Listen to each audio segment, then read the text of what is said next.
Excuse me, এই যে ঘাসওয়ালি। আলিফ, আপনি কে ঠিক চিনলাম না। আমারে চিনতে পারো না? ওই যে আমরা যে এক লগে পড়তাম কলেজে, আমি মুনা। মুনা? আমাদের কলেজ টপার? মাই গুডনেস, এটা তোমার কি অবস্থা? বোন, তোর মনে আছে আমি তোকে বলছিলাম না যে কলেজে আমি একটা মেয়েকে প্রপোজ করছিলাম? সে আর কেউ না, এই মুনা, আমাদের কলেজ টপার, যার এখনকার অবস্থা দেখে আমি রীতিমতো অবাক হয়ে যাচ্ছি। কি ব্যাপার মুনা, তোমার এই অবস্থা কেন? তোমার হাল এমন কেন? ও আমাকে সব সময় বলতো যে ও অনেক বড় কিছু করতে চায়, অনেক বড় বিজনেস করতে চায়। ও হ্যাঁ, মনে আছে, যাকে তুই প্রপোজ করেছিলি। এই সেই মোনা, দেখতে শুনতে মাশাআল্লাহ ভালো, কিন্তু এই অবস্থা কেন?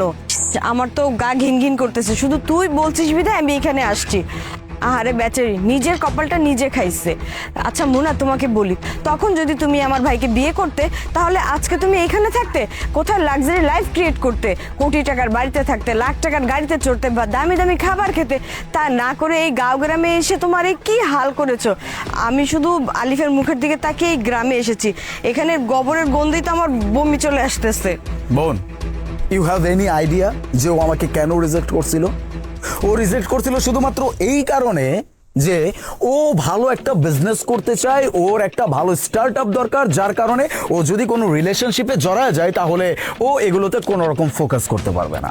দ্যাটস ওয়াই সে আমার প্রপোজাল অ্যাকসেপ্ট করে নাই। এখন তো দেখতে পাচ্ছি কত বড় বিজনেস সে করতেছে। এখানে সে এরকম মাথায় খ্যার নিয়ে এখান থেকে ওখানে যাচ্ছে, আর না জানি এই ফার্মে কিসের কাজ করতেছে আল্লাহ পাক ভালো জানে। তার অবস্থা দেখে বোঝা যাচ্ছে যে ভালো কোনো কাজ করতেছে না। শরীরের যে অবস্থা আর কাপড় চোপড়ের যে অবস্থা, অলরেডি কাপড় চোপড় থেকে দুর্গন্ধ আসতেছে। আর যতটুকু দেখে মনে হচ্ছে বিয়েটাও এই গ্রামেই কোনো গেও খ্যাতের সাথে হচ্ছে। এমন করে কেন বলতাছো? আমি তো সত্যিই কইতাম যে আমার সবসময় ইচ্ছা ছিল আমি ব্যবসা করব। এর জন্য আমার লক্ষ্য একটাই ছিল, ব্যবসার প্রতি, আর আমি ওইভাবে আগাইছি। আর আমি এখন এই গোয়াল ঘরের কাজ করি বা যে খ্যাটটা নিয়ে যাইতেছি, এইসব কইতেছো, এইসব তো এখন কোনো বিষয় না, তাই না? আমি তো ভালো আছি, আর আমার তো কোনো সমস্যা নেই। হ্যাঁ, আমি মানতাছি যে আমার এই জায়গায় বিয়ে হয়েছে, তাই আমি আমার সাংসারিক জীবন নিয়ে অনেক সুখে আছি। আচ্ছা ঠিক আছে, এসব কথা বাদ দাও।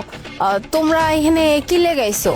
আমরা তো আসছিলাম কিছু দুধ নিতে, আমাদের বাড়িতে অনেক বড় একটা প্রোগ্রাম আছে, দ্যাটস ওয়াই অনেকগুলো দুধ লাগবে, এই জন্য এই ফার্মে আসছিলাম।